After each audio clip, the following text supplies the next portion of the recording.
Welcome to the Breakthrough to Purpose, Passion, and Prosperity. I am here today. You don't understand. I am here today with Paula Marie, who does Black Girls Do Pilates Too. Oh, y'all don't hear me. Black Girls Do Pilates Too. She is amazing. I can't wait for this conversation. I'm so excited to talk to her about her purpose, her passion, and her prosperity in her life. Hey, hey, hey. Hey, Tanya, thank you so much. How are you? I am pushing through. Like the voice is trying to do what the voice is trying to do when it's overworked.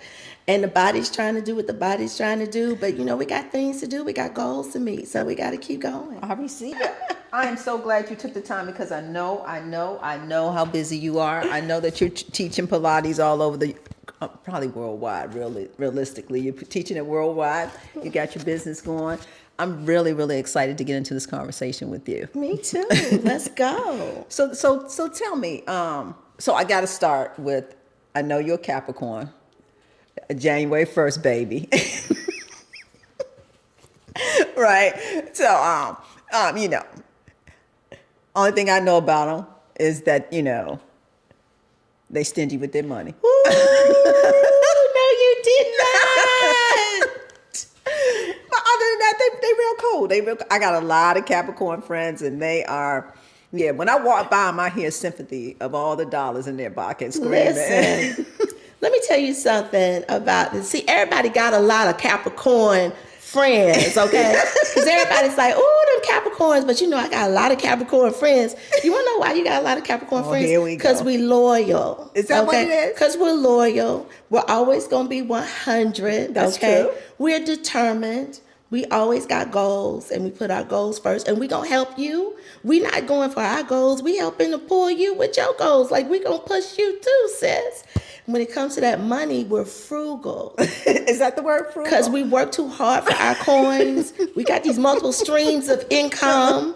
And so, we're frugal, but we're going to spend money on the things that matter to us. Absolutely. And that make our lives amazing and soft and purposeful. And so, so we're not frivolous with our coins. That's why you hear them clink, clink, clinking when you walk past us. I do. Because they're there for things that serve us, okay, and serve the community, okay. Now, what else you got? Okay. I just wanted to get that part out the way. I'm glad we did. I just wanted to move through it. Okay. So tell me, who is Paula Marie? Ooh, wow. Right now, Paula Marie is in her soft life phase. Like she has done the work to know who she is. She's done the work to command her expertise. And she is now using her expertise to just live the life that she's always wanted to live, unapologetically, without the code switching and the people pleasing. Because, to get to this place, you've got to hit these milestones in your business. And Paula Marie started off as a person who loved dance, always loved dance, was a theater major at North Carolina Central University. Go Eagles, okay. I met Baba Chuck Davis, may he rest in peace, and became a member of the African American Dance Ensemble in Durham, North Carolina, which is an African dance company that's still alive and well today. And through that, I learned how to present. So I learned how to go and do lecture demonstrations at schools and how to show up and do workshops and how to turn on. And that with my theater, because I was a theater major at North Carolina Central, that helped me to just understand how to show up. Because I've always wanted to do theater, act, dance, sing, whatever. Fast forward, maybe 10 years after that, I became a Pilates instructor and was really the only one in the room, the only one in the certification, the only one that was in the company that was on the team, the Then I became a manager, Pilates coordinator, Pilates director. The only one out of like 100 Pilates directors. You think about that, 100 Pilates directors from all over the country from Lifetime Fitness. And there might be 3 of us in the room. So, but I've always been Black Girls Do Pilates too. And so I've always shown up in that way.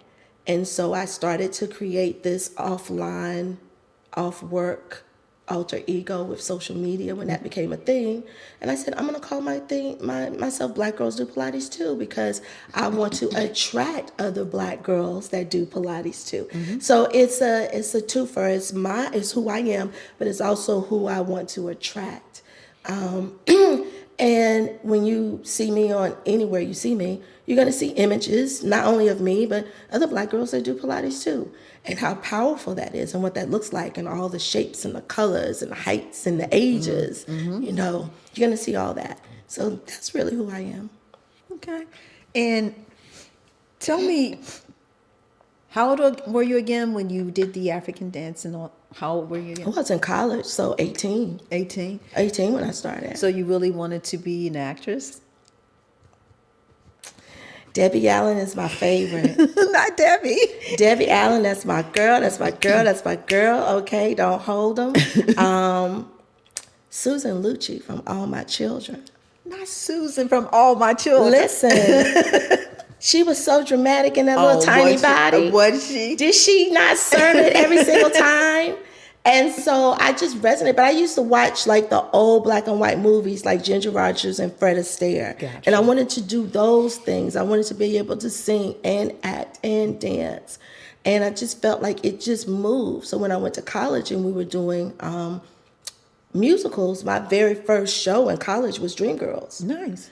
And that's how I met Baba Chuck Davis, because he was the choreographer. So, and Dreamgirls, that took me on a whole journey because we did it my freshman year, but then someone that was in that show took it to the dinner theater like 3 years later. And so I did it 3 years later. So I was an extra when I first started at Central. When we went to the dinner theater, I was like a lead dancer and I had like one little line. But I was the understudy for Laurel. Really? And Laurel didn't show up one day. And they didn't rehearse with no understudies. So I had to do it, right? And so, but I knew the show because I'd done it for so long. I knew everybody's lines. I knew everybody's parts. I knew everybody's staging. So I had to go on as Laurel. And I ended up doing like 5 shows as Laurel. I called my whole family like, yo, I wanted the dreams. I wanted the dreams. Like, so my whole family packed it out one day. But yeah, like I've always wanted to be like that person.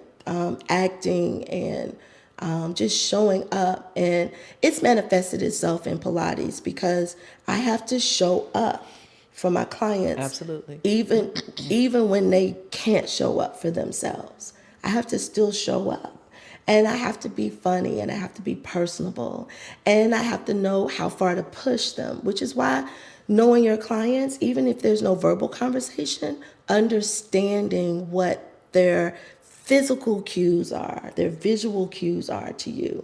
Because you can see tired, you can see confusion, you can see sadness, right? But they got there. Got it. They still came. Mm-hmm. So even through, they pushed through. And so my job is to show up for them because they showed up a lot. You use show up a lot. Isn't that really what life is about, showing up at the end of the day? Child. But before you show up, though, I gotta say, I just went to an amazing session about just taking care of ourselves as women. And before we show up, we have to allow ourselves the luxury of the breakdown. Because if we don't allow ourselves the luxury of the breakdown, we'll never be able to put ourselves back together in the way we are supposed to move in forward. Because we're not here on one linear plane. Not at all. Like our journeys are going to change. It's like an intersection. And the breakdown allows us the opportunity to get to the intersection. You spill all your pieces. And then you pick yourself back together again, and you get to pick which direction you want to go in. And it's probably going to be a little different than the journey you just came off of. So we do have to show up, but we have to show up in a way that's authentic to how we're feeling. And that requires us having community around us that supports us, even when we're in the breakdown, that allows us that space. We can't be strong Black women every second of the day. We do have to have safe spaces where we do have some downtime so we can show up for ourselves. I'm going to back up for a minute. Give us more clarity when you say the breakdown, because some people say, what does she mean by the breakdown? So if I was breaking down, how would you describe that for me? I need to break down. How should I do that? It's different for different people. Like, I have a friend and she gets very still and very quiet. She goes into her cocoon. So when she gets like that, I know that she's processing. That's what she needs to process. But I also know she holds things in. So I have to reach for her. So most people would say, oh, just let her process. No, we got to get some words out of her body so that she can understand it, feel it, like cry it out, break it through. For me, my breakdown is in my body. Got it. So, when my body starts to break down, I'm like, ugh, I'm overwhelmed. And my voice is always the first to go. And so we have to allow ourselves those spaces to honor what your body is telling you and say, okay, some things have got to shift. I have my ginger tea. My ginger mint tea stays on my stove. Let me give you this little quick recipe. Chop up some fresh ginger, get you some fresh mint, drop it in a teapot, keep it on that teapot. Keep it. Sip on it ice, sip on it hot, sip on it, add some honey and go. Some people, they get very angry. It's physical. It's all in their bodies. So nothing you say is right for them. They are hitting their point. And instead of them understanding they're hitting their point, they lash out at other people. And so the people around them need to understand. They need to have a conversation and say, look, I don't know what you're going through right now, but I'm going to need you to take a minute and breathe. It's good to have community around you, friends, family around you that understand who you truly are, so that when you act outside of those spaces, they understand that's not who they are. There's something else going down. And then we also need to understand the symptoms of breakdown as it comes. And when those symptoms come, not to mask. Because again, the strong Black woman myth makes us mask. And so it's okay for us to say, I don't have it. It's okay for us to say, I'm tired. It's okay for us to say, I don't know what else to do.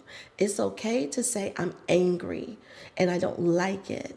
Like, all of our words don't have to be soft and nurturing and caring and giving, because that's what we do naturally as Black women. We birth the world. However, at the end of the day, we get to have our moments where we pour back into ourselves. So what does that look like? It may look like Saturdays and Sundays I sleep late. Now, I ain't getting up early for nobody and nothing, okay? Because I get up early Monday through Friday. I'm with you. But I may wake up early, but I'm not getting up. That's my self-care. I'm cooking a Southern breakfast. I'm from North Carolina. So I'm cooking all the things. I didn't have no bacon today. So I was like, what do I have? I'm racking my brain. But I'm a Southern girl. I got something. Let me go get that shrimp and throw it out. Let me make me some shrimp and grits, okay? So that's one of the ways. I go to the spa twice a month. And I go by myself, which I've never done. But I was forced to because nobody else could come. So I said, I'm just going to stay 2 hours. I stay like 7 hours. I'm just hanging out, taking my time. Take yourself out to dinner. Watch something silly on TV. Call up a friend you hadn't talked to in a long time, curl up on the couch. Figure out ways that pour into you. And that's one of the incentives I have for this year. So I send out a weekly bulletin, email, blog that gives you like ways to pour into yourself. It could be like health, it could be nutrition, it could be fitness, but just something to like educate you and incentivize you. Pick up what you want, put down what you don't. But the more you know, the more you're like, oh, that sounds interesting. I want to do that. So, yeah. So you figured out all those things through self-discovery, self-awareness. You've taken the time to just figure out what it is that makes you you. What when you need time to be at peace, when you need to be out, how to make yourself be happy with you. You figured that out. I ain't gonna say I figured it out. I will say I am in the process of honoring how I feel and how I ebb and flow, because it's never a constant. So in this life, there are going to be times that we ebb, and then there's going to be times that we flow. And when I'm ebbing, those aren't necessarily negative moments. Those are moments of self-discovery. Those are moments of me figuring out, okay, how I get here? Because I'm supposed to be up here flowing. And now I get to figure out, okay, well, that didn't serve me, so we won't do that again. That person didn't serve me, I'm not doing that again. I take those moments to really like learn from this journey. But I'm an all in or nothing person. So even if something looks a little crazy, if I feel like I want to do it, Tanya, I'm going to do it. Like I have a friend that says, I know you going to do it anyway. So be safe. I'm going to do it, because if I don't do it, I'll never know. And you'll be wondering. I will never know. So I'm going to do it. And I'm either going to learn from the experience or it's going to elevate me. It's either one of the two, and neither one of those scenarios are bad. No. So I'm learning. I'm in the process of learning. So I asked that question because I want the audience to understand that we are always in evolving, and to be the best version of ourselves will never end to the day we die. Realistically, if you really are trying to be the best version of yourself, you're always trying to be the best version of yourself. Yeah. And everything that happens to you is happening for you. Absolutely. We are imperfectly perfect people, and we don't allow ourselves to let those imperfections show through. And it's because we haven't been allowed the luxury to do that. Other demographics can show up imperfect and they get all the accolades. We show up imperfect and we're a bum, or we don't have goals, or we're not smart, or we're not educated. And so those stigmas are their stigmas. We have to learn to create our own stigmas. Yes. So there are some people that I work with in my other business as a coach, and they hate video. They're like, oh my God, you got to put your makeup on and you got to do your hair. And I was like, no, look, not a stitch of makeup. I just did my eyebrows. You better get you some like $3 glasses. Exactly. Learn how to put these glasses in position and either beat your lip. I'm not a lipstick girl, so I got a lot of chapstick on and I'm moving. Like that's how I show up. But that's what's comfortable for me. We have to figure out what's comfortable for ourselves and allow ourselves to be uncomfortable, because then you start to attract like people. You attract what you give off. Correct. So if you're giving off something that's inauthentic, don't be upset when you look around and everyone around you is inauthentic, because you did that. You put that energy out there, and energy begets energy, so that it reciprocated it back to you. So you have to learn how to be who you are. And that takes a lot of walking in the way they want us to walk. Like being in the spaces that you aspire to be in to hit your goals. Because we're always hitting our goals. Why do you think people, other demographics, are always so worried about us? Because we get up and we have it. We do it. We manifest it. They get up and it's given to them. That's the difference. So they can never replicate what's been given to them. But when we create out of thoughts in our head and our hearts and our passions. So you are a bad sister, honey, when you dream of something And now all of a sudden you put it on paper, and now you've got other people like connecting with it, and now it's become a thing. It's now a full entity of itself. Whether it's a pop-up shop, whether it's a coaching course, whether you're teaching Pilates, whatever the thing is that you're doing, you thought of it first, and then you created and you put all the steps together so that you could get to this position. That's powerful. And I don't think we understand our own power. I agree with you. Oftentimes, that's why the other cultures are so afraid of us, because they know exactly what you said, that we can manifest and do anything that we want to do.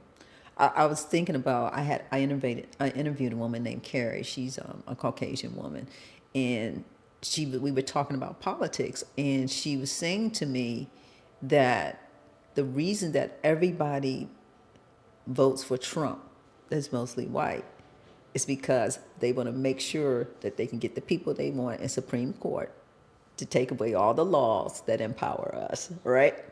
And that we don't mix with their culture because they're afraid that we're going to take over. So it's a shame and a scandal that all those things are happening. And I was sitting here in awe, and as I thought about it, I thought, wow, that's really something. Other cultures are really afraid of the black people. Like, Been afraid of us. Been afraid of us when they brought us over here. Been afraid of us because you take one thing away, we create something else. We're multifaceted. So how can you break down a multifaceted community? You can't. You cannot. We are always picking ourselves up from the dirt.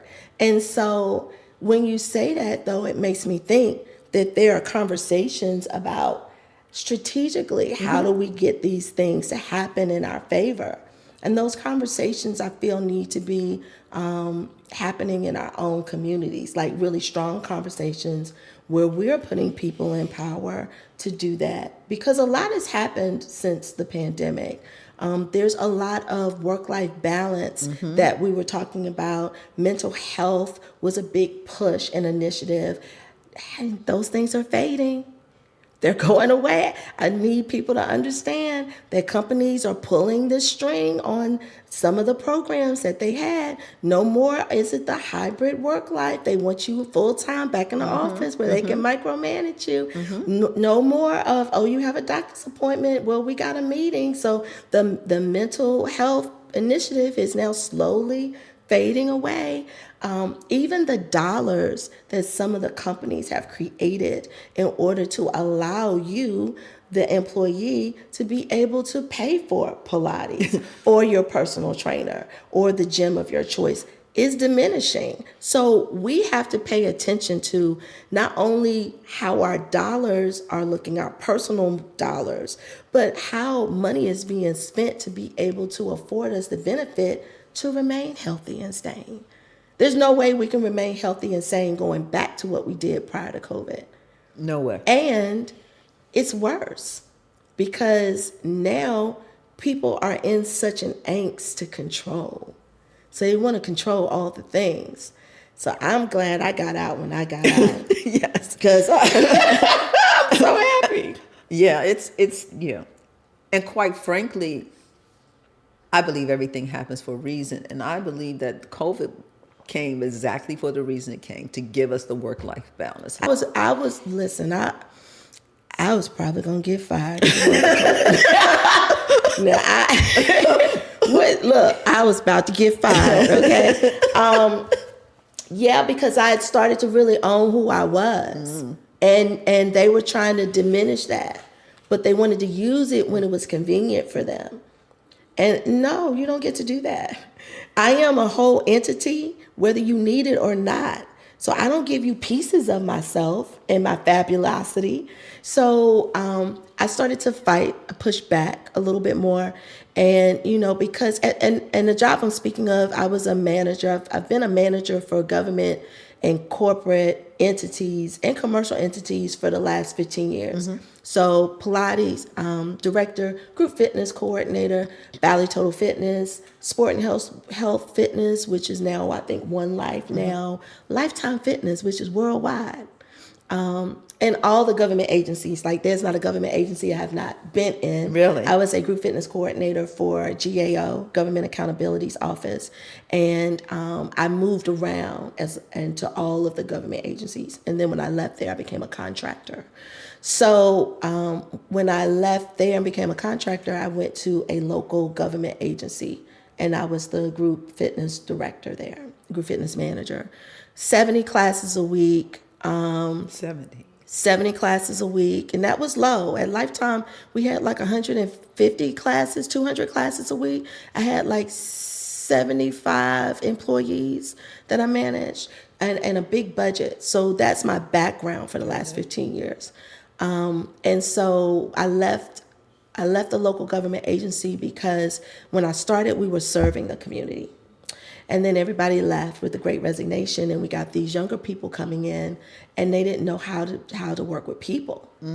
They knew great things about spreadsheets and templates and things like that, and they didn't know how to maximize people's expertise.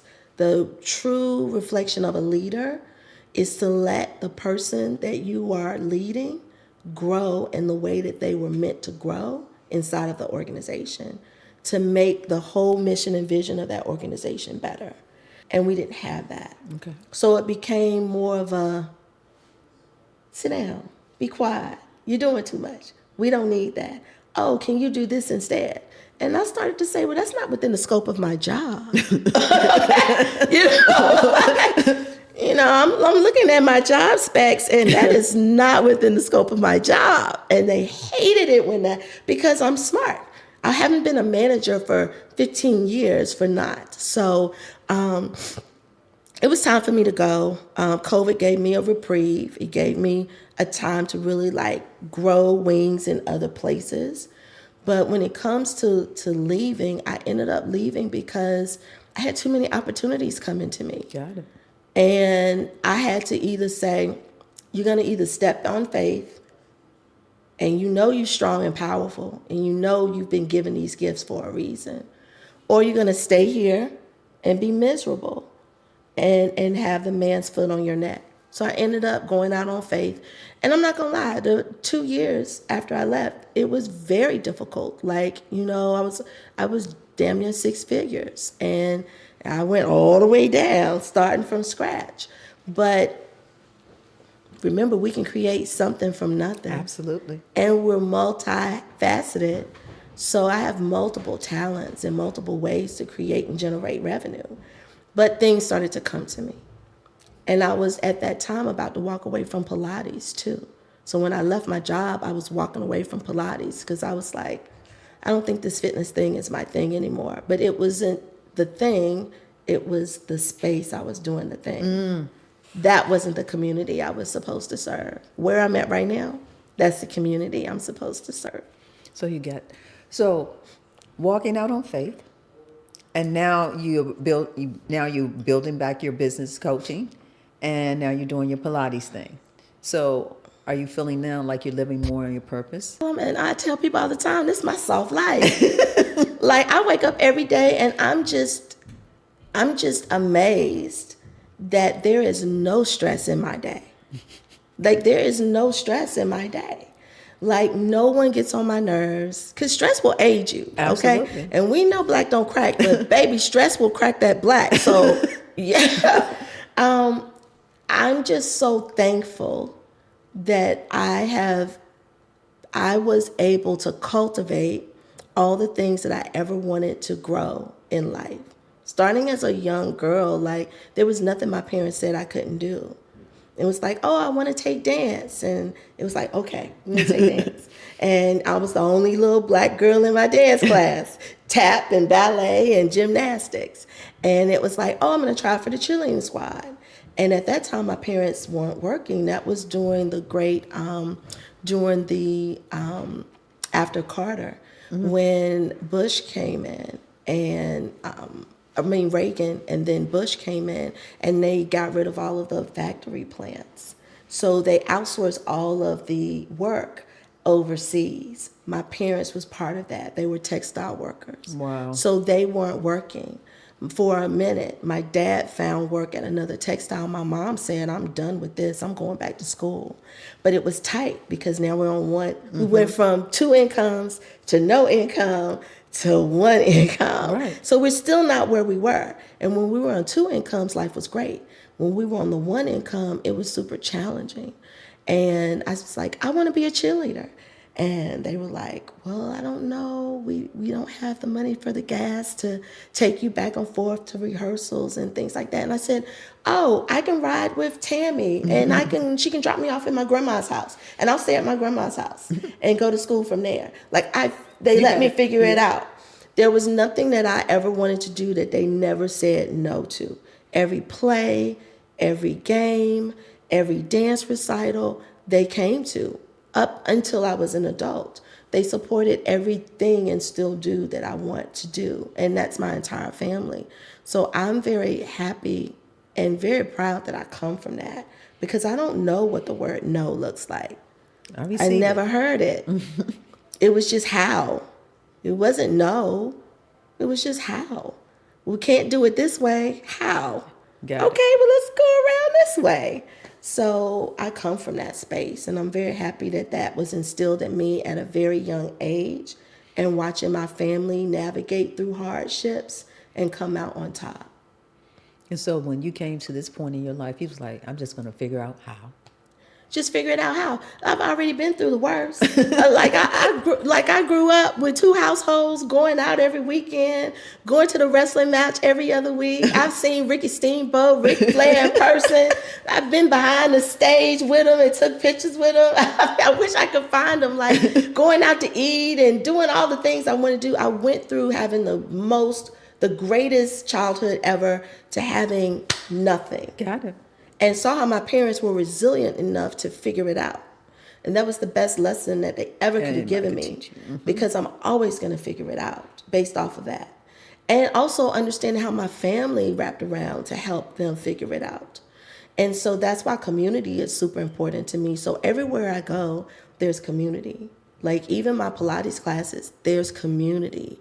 Like there's a feel good when you come inside those spaces. You know that you belong. And you can always tell the newbies because they come in a little timid. They don't know what to do. Everybody else is like, they're just talking and, laughing. And maybe if you're quiet or introvert, you still come in, but you sit down on your reformer, you waiting, you chilling, you know what's next. Wait for the instructions. But a new person who's never been there, they're standing up, they're trying to figure out what to do. And I have to come in and break the ice and be like, what y'all standing up for? Sit down. Right. So community is important because you should feel like you belong in every space you walk into. You should feel like when you walk into a space, you grow and magnify that space. And you should feel better when you leave that space than you did when you walked in. Absolutely. I agree with that. That's all. And you do that well. I try my best. I try. What are you passionate about? Seeing us win. I am passionate about seeing us win, but I am passionate more so about our health and our wellness. I'm so excited right now that there's more conversation about Pilates. I've been doing this thing 20 years and yoga is always the thing. So when I start talking about Pilates, like everybody's like, oh, is that like yoga? And it used to make me so mad, like, no, right? But you got to meet people where they are. Right. And that comes with growth and learning on my part. And so I'm like, you know what? There are some similarities to yoga and Pilates, but Pilates is going to make your yoga 100 times better. How? I got you now. Yeah. You want to know how? Because I'm going to ask you how. How, right? Well, yoga is thousands of years old, where Pilates is just like 100. So we're a baby in this thing. And so the elements that Joseph Pilates pulled for Pilates is flexibility. That's a component of yoga. Breath. That's a huge component of yoga, right? Focus. Huge components of yoga, right? But what yoga doesn't teach you, and some of the other modalities, is like core control, core strength. So none of these things are possible to get into those postures without core control and core strength. And remember, no one teaches you how to walk. No one teaches you how to stand. No one teaches you any of that. So we walk with an imbalance or stand maybe with an imbalance. Maybe our posture's off based off of how our spine is aligned or not aligned. And so we've got to learn how to pull from the inside out, right? And make sure our core is always in. Our core is always working. Even sitting here, core is on. Should be on at all times. Standing at the grocery store, core is on. So if your core is on, then you cannot injure your back. It's highly improbable because the core's main focus is to support and stabilize your back. Your back's main function is to support and stabilize your spine. But when you see people getting into these postures, they're just reaching by any means necessary, and their back is going into more of that that flexion, and you can hurt yourself. But if you have your core intact, very minimal, and you can stay in the poses longer because now it's like you've got your internal girdle turned on. So now you don't have to fight so much. You just have to live in it. Now you can focus on the focus and the breath and the stamina of being able to hold the pose. And that's one of the components of yoga as well. I teach all formats. I have a yoga certification. I don't tell people. It's not my thing. But I know enough that I can bring pieces of all the things that I teach into what I do. So that's what makes my classes and what I do different than anyone else. And the next instructor should do the same. Whatever your superpowers are, bring those into your classes as well. So, in terms of being passionate, do you feel like passionate can... Some people are passionate about certain things, and then some people are passionate just to gain something, if I'm making sense. You know what I mean? But they kind of... So let me tell you what that is. The first one is passion. Right. Okay? Because it's the thing that makes you smile when you think about it. You get excited when you talk about it. You can talk about it for hours. You want to learn more about it. You want to meet people around that thing. You want to be inside of those spaces where that thing lives, right? Mm-hmm. But if you're just doing it just to gain something, that's not passion. That's greed. Thank you. That's selfishness, right? And passion is what's going to keep you going when it gets harder. Greed will not. You're going to shift and go to something else. You're going to pivot. You're like, well, this ain't working. Let me go to this. Mm-hmm. You know what I'm saying? Mm-hmm. And I've seen that as a manager and a director where, they taught Zumba and nobody would come to their Zumba classes because they just didn't have that thing that pulled people in. And they were like, well, I'm going to get trained in body pump or power flex, which is a strength training workout. And that spoke to them more. And it wasn't maybe their passion, but because they were receiving what they needed to in terms of the energy, they were able to stay in it. But they weren't passionate about it because, give them 4 or 5 years. They're not teaching it. They're doing something. Yeah, they're doing something else. People that are passionate about what I do, we still doing it. We still doing it in some way, form, or fashion. We may not be full-time fitness instructors, but we're still in this fitness thing because we made a conscious, concerted effort to say, this is where I want my life to be. I want to be better and stronger. Mm-hmm. I can do it for free. Mm-hmm. That's an incentive, right? That's also an incentive for the greedy. I don't have to pay a gym membership if I teach a class. Oh, well, let me learn how to teach this class. But the time that it takes to practice and to perfect your craft, the people, knowing how to manage people, knowing how to deal with different people's emotions and personalities, that's part of it as well. Learning how to meet the expectations of the space you work for, right? That's another one. Then there's always a new, fresh instructor that comes in, and everybody wants to test that person out. So there is, on some level, in some people's mind, competition. I don't have competition. I compete with myself because I'm very rooted in who I am. I'm very clear that there'll be people that are for me, mm-hmm. but there'll be people that aren't for me. That's why I tell my clients, I need you to try all the classes. Take all the instructors. You need 3 people on your team. Paula ain't gonna be here all the time. Paula like to go out. Paula like to go outside. Paula like to travel, okay? And sometimes Paula's body breaks down. So you need 3 people on your team so that you don't get caught up with that one instructor.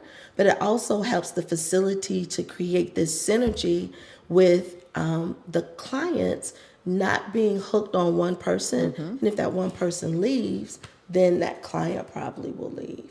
So I'm also thinking with my manager hat as well, because I don't want to be the end all be all to your fitness, your health and your wellness.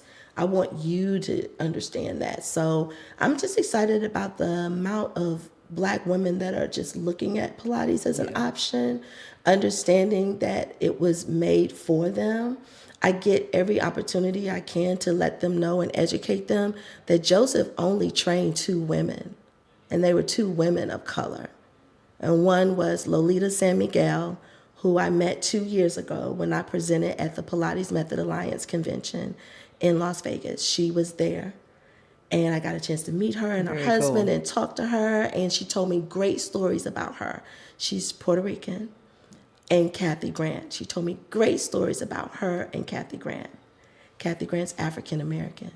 Those are the only 2 women that Joseph said, let me train you and teach you how to teach this. Everybody else, smoke and mirrors. Whatever you read, smoke and mirrors. Only 2 women of color, Hispanic, Latina, and African American. Lolita San Miguel and Kathy Grant, sister. Yeah. That's awesome. Let's talk about some breakthroughs. Can we talk about? Yes. Tell us about a breakthrough a significant one that kind of impacted your journey as you started to move in towards just Pilates or anything in your life. Like, what was a breakthrough that you found, that something that impacted your life that made you change? I would say I might cry on this one.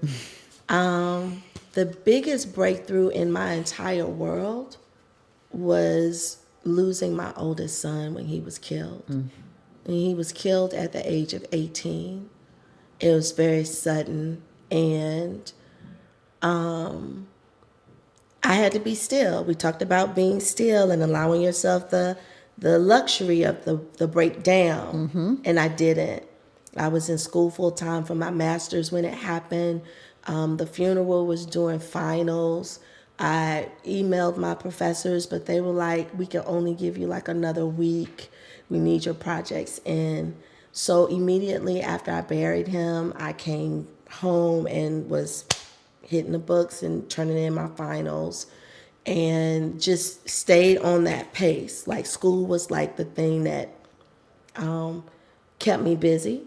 It was my distraction until I broke. I remember, I think they put me in the wrong class or something happened and I called and baby, because I didn't allow myself the luxury of the breakdown, oh baby, I broke on that person on the other side of that phone. I broke on.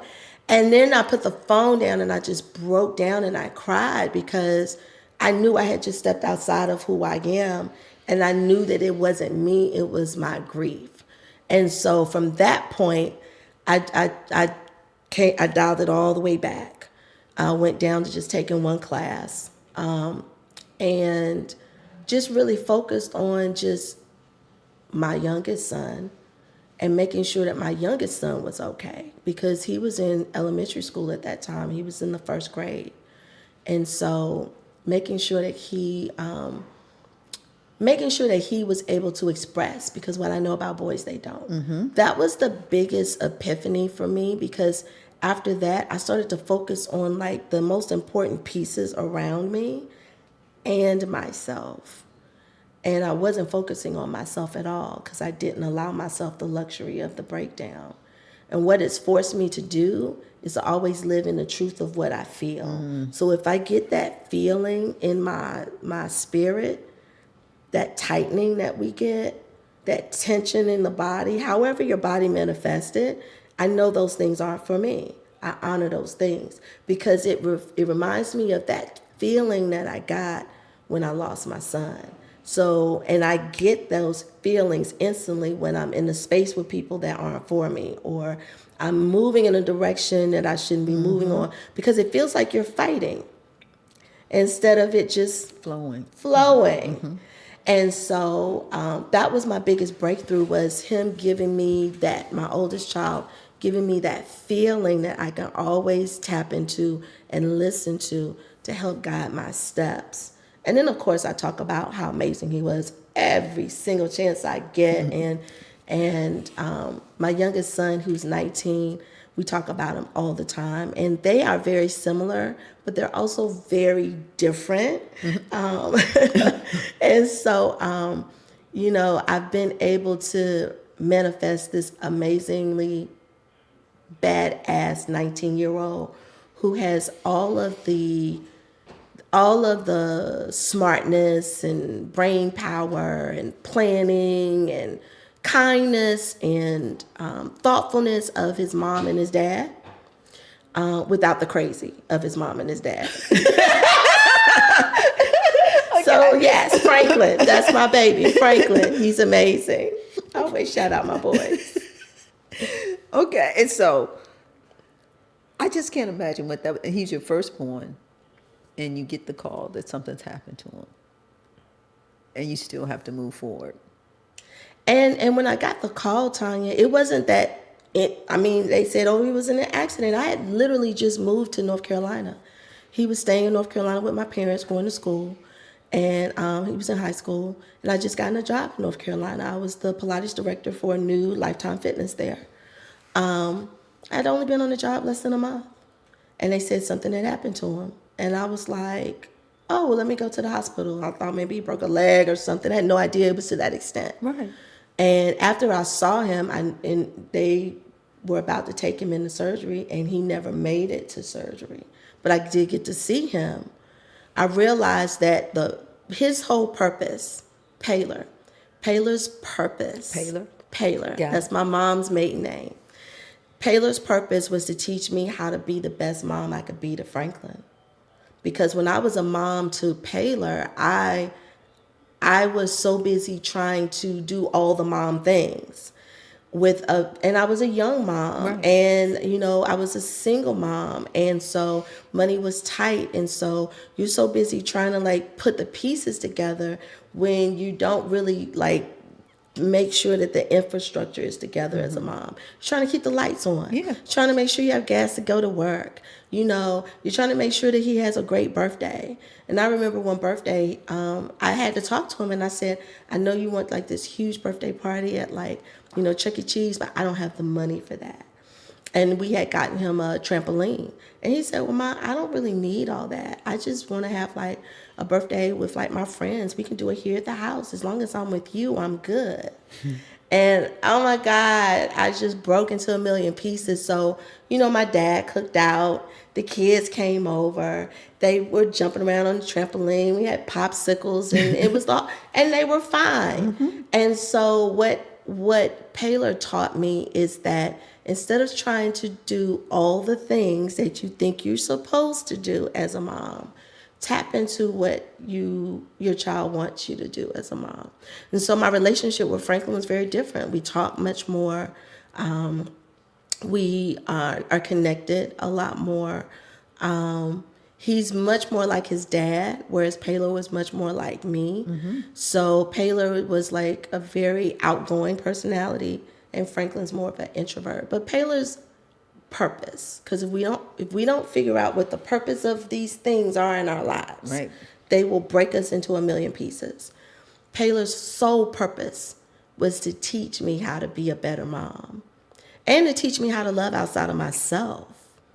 And when you learn how to love outside of yourself, then you can give back. You can give back to your community. You can give back to the people in your space. And that's what Paylor taught me. So I always go back to that purpose, because had it not been for him, I might still be teaching Pilates, but may not be teaching with the heart and soul that I teach with. My energy may be different. Who knows? right. Yeah. So I always go back to the purpose. So very, very happy that I had that experience. Very happy that I have those memories. But that's the one thing that has given me the biggest purpose. And to live out, like to live every day like it's my last. To do everything I want to do. To say everything I want to say. That means you got to have people around you that can handle it. Right. Right? Because a lot of people can't handle it. You know, I'm a Capricorn. We straight no chaser. And people can't handle it. Okay. But we always say it with love and care. If we didn't love and care for you, we wouldn't say anything. It'd be silence in the room. So, purpose, that's my purpose. And that's what I've gotten. Oh, great. I love that. How do you navigate challenges and resolve them while staying focused on the purpose in your life? So my calendar is everything. And if I showed you my calendar right now, you would die. It looks like a crayon box exploded. There's so many pieces on it. My calendar keeps me sane. Also, because I've been in positions of managing multiple bodies, managing and programming multiple entities, it's easy for me to understand the 1, 2, and the 3, or the ABC. So when I go in to do anything, I'm always asking, what's the 1, 2, and 3? You know, the what, the how, the when. It's usually those are the questions that I need to know. What do you need or require from me? As long as I have those answers, I'm good. Things will break down, and that's something we as Capricorns, we're not real good at the plan. We don't like the plan, not planning. Okay, the plan needs to plan. Okay, I'm getting better at that. You know, like the plan and not planning. Yeah, we get, because I be like, what do you mean? This is what we said we were good. And now I'm like, okay. Okay, well, let's think about it for a second. And then I may walk off because I got to get myself together. You know, I'm not going to have the meltdown in front of everybody, but I'm going to melt down, and then I'm going to come back with my bubbly personality, and I'm going to say, so tell me what we have to work with again. Okay, so let's pull this thing together. Because a Capricorn's mindset is about solutions. We're solutions-based people. So we don't sit and wallow in the problem. Mm-hmm. Okay, the problem happened. That's old news. Okay, we beyond that. What we gonna do to solve this problem? What's the solution? We on solution conversation now. If you're not adding to the solution, I'm gonna need you back about this conversation. Okay? So that's how I talk to my clients. When my clients come in and say, oh, well, I injured my shoulder. And I'm like, but we're doing leg series. I'm sorry. and you know, you take Pilates. They're two totally different things, right? But people will use any problem to get out or to take away from the fact that they're not pushing. Because my goal is to push you to be your best, right? And so I'm like, well, we're doing arm series. So relax your arms and your shoulder will feel better. You know what I'm saying? I do. And when we get the arm series, you can still do arm series on your shoulder. Because I have a shoulder issue too, so you can still do it. So we're solutions-based, and I'm solutions-based. So I'm always going to be focused on what the solution is, not the problem. Because if we give energy to the problem, then we're losing time on implementing the solution. I agree. Yeah. And oftentimes people stay stuck. Yeah. They wanna fascinate over the problem, mm-hmm. versus, well, what tools do you have in your toolbox as a person to still be able to do what you do? What is it that you want to do? Do you really want to do it? Let's ask that question. Because we don't even need a solution if you don't want to do it. Right. Don't waste my time, sis. Do you see my calendar? Don't waste my time, okay? So yeah, don't fascinate over the problem. Surround yourself with people that can encourage you. Even if they don't have the answers, they can still encourage you through the solution of it. And try all the things. Yeah. You won't know until you try all the things. And there's multiple ways to get to the thing. It's not just one solution. So I'm going through the A to the Z. I got plans for every day of the week. So that's what you need to do. Are you living a prosperous life? What is prosperous? Let's define that first. Sure. Let's define it. Because I think everybody defines what prosperity is. It's something, I think it's something that's customized to each individual. Because Yeah. everybody's not motivated by money. True. And I was going to say, like, everybody is.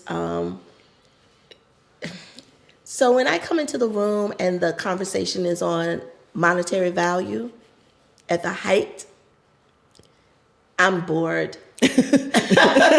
Like, I'm bored.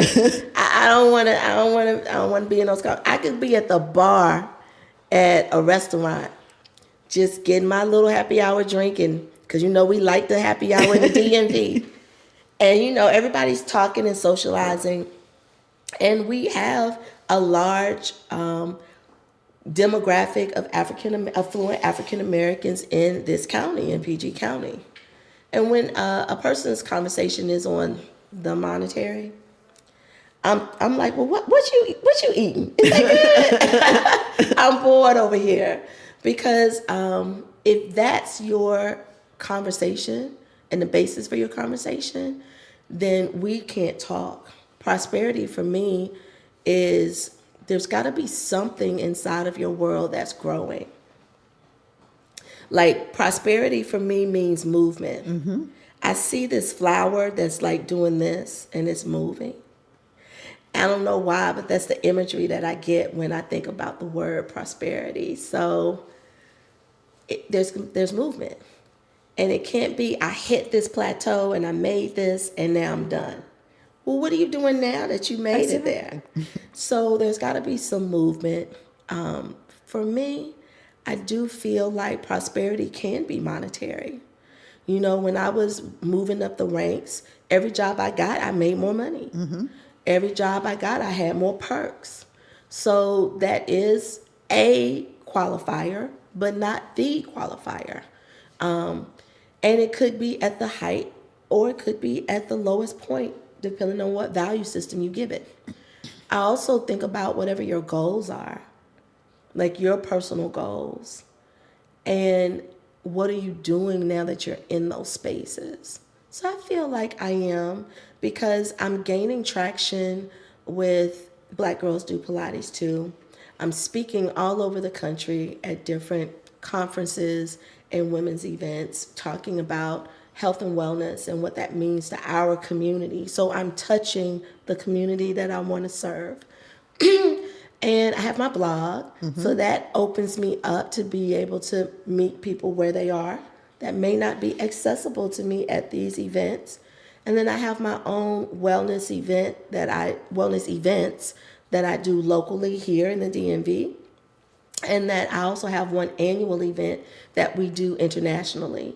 And this year we're going to Curacao. And that's kind of like our wellness retreat meets girls trip. Got it. Because we're going to have fun. We're going to have fun. So this year we're going to Curacao. Last year we were in Tulum. The year before that was during the pandemic, we were in Puerto Rico. Very so cool. Every year we go someplace fabulous. Fabulous. You must. So what advice would you give someone who's listening to this and they're like, wow, I really may need to think about who I am and what I need to do? Like, what advice would you give a person who's seeking their purpose? I would say move. Make sure there's some type of physical activity that's in your space. And you don't need to join a gym or a club or any of that. YouTube is amazing. I even got some free videos on YouTube now. You ain't getting all my videos. I got a portal for that. But you move, because there's something about those endorphins that run through the body that are created when you move the body. So we want to be able to move. And then also make sure you are treating your body well by what you put in it. So it doesn't mean throw everything out of your refrigerator. I hate those extremists, right? But maybe pick one thing. Say, I'm not going to do white sugar anymore. I'm only going to do brown sugar and honey. You want to stick with things that look like you, right? And just stay there. It could be I'm not doing anything white. I'm only doing whole wheat pasta, whole grain rice, whatever. That's the first thing, because before you can start to move on this next venture of what makes you more prosperous, you've got to have like this deep connection of who you are. And you can't do that when you're tired and lethargic and you're feeding your body like trash.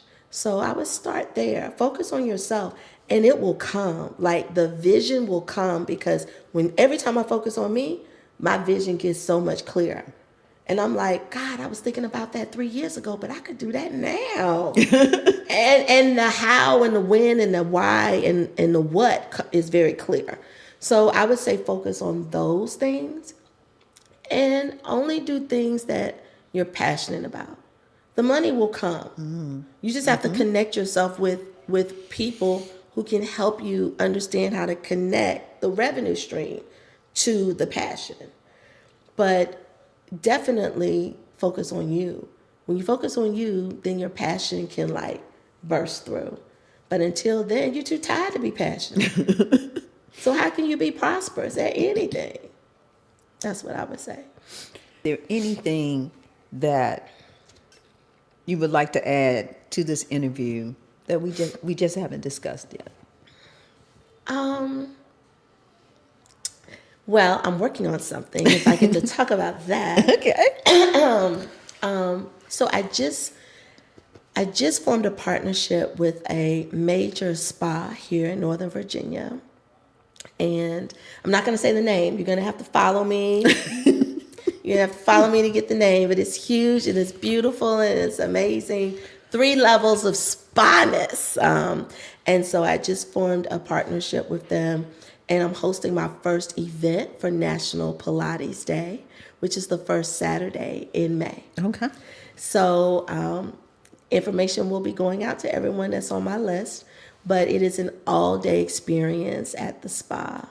And we're going to host, and of course we're doing Pilates. Of course. But that is important to me because I want us to understand how to normalize nurturing ourselves. And we're not there. Like, we're not there. We're so busy trying to be all the things to everybody else. And then we come home and there may be people that we got to be all the things to. Then we got to wait until everything gets quiet. And by that time, you're exhausted. But that's the only time you have. Or if you wake up really early, that's the only time you have. For me, it's driving. When I'm in my car, it's the only time I have. But we've got to find moments and pockets of time that we normalize nurturing ourselves. What does that look like? It could be going to a spa. It could be going to a show. You know, it could be going to a movie. It could be going to get your feet done, right? Everybody thinks that everybody gets their mani and their pedis on a regular, but that's stressful for me. Like keeping that up and getting an appointment and can't get the person that's stressful for me. So I just bought the kit and do it myself. But I do treat myself on occasion. And when I do treat myself, I go in the middle of the day when nobody's there. And that's how I treat myself. It could be going to a new restaurant. It could be going on a solo trip, you know? So we've got to normalize nurturing us.